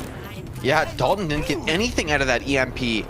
Oh no, that's really bad. Hawk, though, is on Baby Diva right now. I wonder if he's going to end up going off the map. Yeah, I think that'd be a pretty big deal to have no suit playing against this fast comp for the Titans. So the Titans, despite some mistakes, this is still a 5v6. They're still advantaged at this moment. Payload rolls back just to the right spot. KSA close to the Flux. Rain looking to build out support. Quick, and Edison's down! Shredlock finishes him off. And now look to KSA. The Flux is ready. The Rain are wounded. The Cole is out. And here comes the Flux. It's putting Gator into the air, slams him down. But Gator's still pretty healthy here. The front line is good. Masa drops the beats. And the Rain holding strong. Supercharger though down for the Titans. And the health just drains. Gator taken out of the fight. Vancouver push on through. That is it. The upset is complete. Valiant is cheering. But Vancouver, they complete the series 3-1. The Titans certainly feeling themselves after a well-deserved win. An incredible underdog story here today. Everyone, including myself, would have thought that the Reign would run away with this. The Titans, they came prepared, they came researched. The Bastion comp came out and was quickly put away. Just really beautiful work. Whatever, it was teamwork, it was adaptation through the series, it was Shockwave having a huge game. Everything came together all at once here for the Vancouver Titans. And despite some last-minute bumps in the road on Route 66, they get the job done. And, you know, a win is a win, especially for this Vancouver team that could certainly use the help right now. Also, I mean, for as good as this was for Vancouver, the mental for Atlanta now must be completely shattered going into this game, because you think about it, even though you don't beat Paris, you come within one fight yesterday. That puts you in the highest heavens. And now you lose to Vancouver, a team that's been struggling, seen as many as one of the weakest in the Overwatch League prior to this game. Now you're just in the deepest pits of hell. I mean, that is a mental shift from day to day, Jake. Certainly it's painful, and I think, you know, looking back on this series, they're going to have to be looking at Shockwave as an absolutely huge reason that they weren't able to take it home.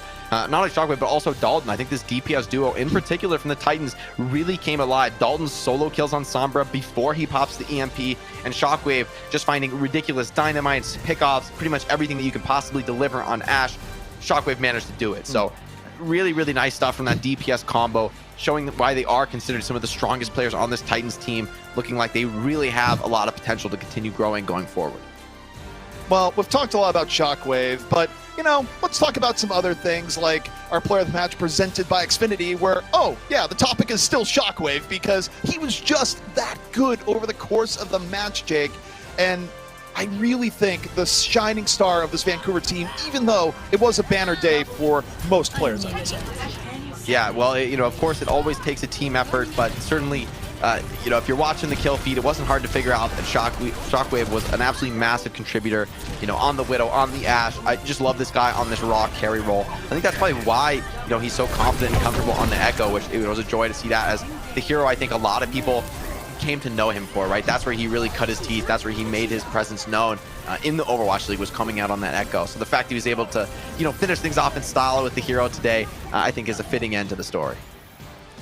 Yeah, and I think it's a really good story for Vancouver. And, you know, I think on the other end for Atlanta, it's frustrating, right? Where you just have this weird inconsistency where Atlanta continues to be sort of the median average of the Overwatch League, where they can fight with the very best and they can lose to teams that historically tend to struggle. Even though I think today I will put a lot of this on, I think Vancouver did truly play a good series. Oh, definitely. And I think the usage of the Sombra, this is something we've seen a lot of top teams do in this hero pool, is use the Sombra alongside the Ashe, and that combo was really on point here for the Titans. I think one fight that really told the story of the match, though, as far as it being a team effort, was that fight when they managed to recontest into a setup Bastion from Atlanta, where it looked dire. You know, Bastion had found a kill already on the Winston with Primal Rage, but, you know, KSA, Matrix, Karkar for the Valkyries. Once the Valkyries comes through, then Dalton drops the EMP, Primal's back in with the Winston resurrected, and the team fight falls apart from there. And that led to, you know, more fights going wrong on the offense. So just beautiful team play across the board from the Titans. That's what ultimately won this match in the end, despite some superstar performances that, of course, we're going to highlight. And also, this caps off our day in a great way if you're a Valiant fan, where the Valiant have an upset over the Mayhem, and that wasn't even the full treat. Reign losing to Vancouver, who was very unfavored heading into this, puts Valiant up at the 5 seed. What a fantastic day for the Valiant as an organization, where they make their own luck by beating Florida, and then they get helped out by the result of this match by Vancouver playing out of their minds. This drops Reign in a very tangible way in the standings. Yeah, and I talked about the lower seeded teams, the high seeded teams not wanting to face the Valiant early in the playoffs. Well, they won't, because the Valiant are one of the highest seeded teams. They will be facing off on some of the weaker teams. They will have a well set up road paved into the later stages of playoffs. So, as far as teams that can make dark horse runs, I think Valiant, they're certainly a topic on my mind. As looking forward to the future, looking forward to those final playoffs that are, of course, looming around the corner. So at this point, every win, it matters so much. And not only because, obviously, the standings, that's no different the first win of the season or the last win, right? The standings are the same in terms of their impact. However, when you kind of getting closer and closer to playoffs, that mental side becomes more and more important. It's about building momentum. Well, this has been a crazy day for the teams involved, but you know what? We want to talk with some of the rising stars here. In particular, we got reinforced with Shockwave. Thank you, CP. Yes, I'm here with no other than Shockwave from the Vancouver Titans after a nice win against Atlanta. You came into the interview channel just smiling, super happy. How are you feeling, man? I don't know. I'm just shaking right now. I don't know. I mean, I'm happy, I guess, but I can't describe it right now. It's just a lot of unreal. adrenaline because of the yeah, the I guess. Yeah. How did you feel about your own performance? I think I was pretty satisfied all around.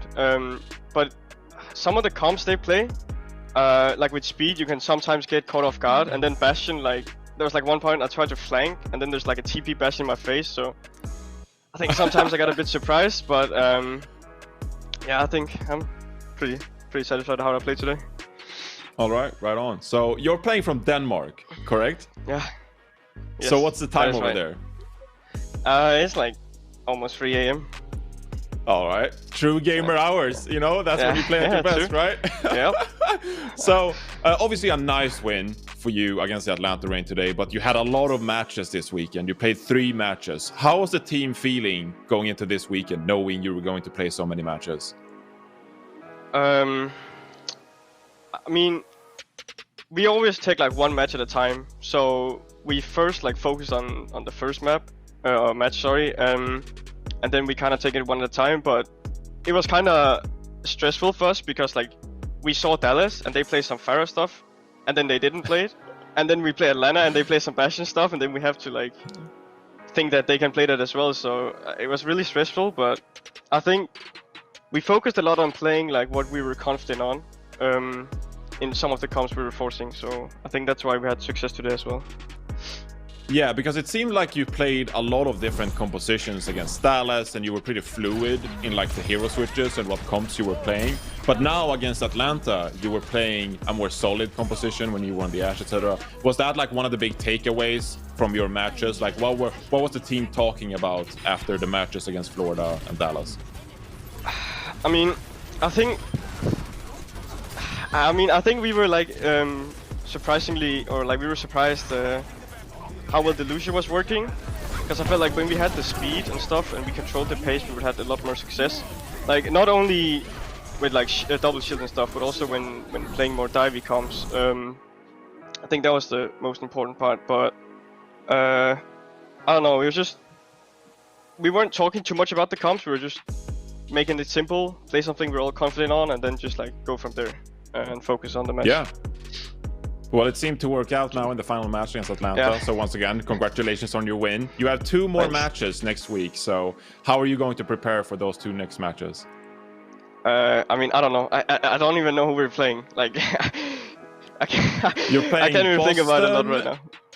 Yeah, you're playing Boston and the LA Valiant, if I remember correctly. So, those are going to be 2 close matches. But, I'm just going to assume, given I'm a former pro myself, you're just going to grind some ranked, play some scrims, have a good time. So, yeah. So, of course, congratulations on your win today. Given that it's so late, I'm gonna let you go to sleep or play more ranked. I have any sleep schedule, so yeah. All right.